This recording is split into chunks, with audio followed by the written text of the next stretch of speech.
Due to restrictions of the Versailles Treaty and the boom in small frame vest pocket pistols, Sauer and Sohn reduced the size of the Model 1913 and adapted it for the well-known 25 auto cartridge. These guns look exactly like a downsized Model 1913 and were introduced probably during the first quarter of 1920 as the Model 1919.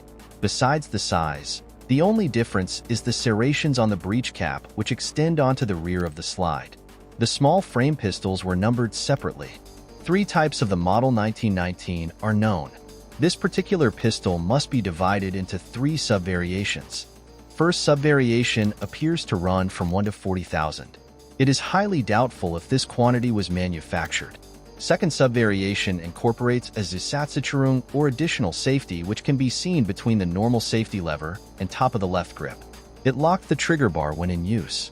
This second range appears to run from approximately serial number 40,000 to 51,000, which probably was continuous in the number produced. Lastly, third sub-variation examples were manufactured during or after 1926. Trigger guard has a different shape. Slide has a greater area of vertical milled finger grooves added. Additional safety, Zusatzsicherung, now acts as the hold-open device as well. These are found up to approximately 57,000.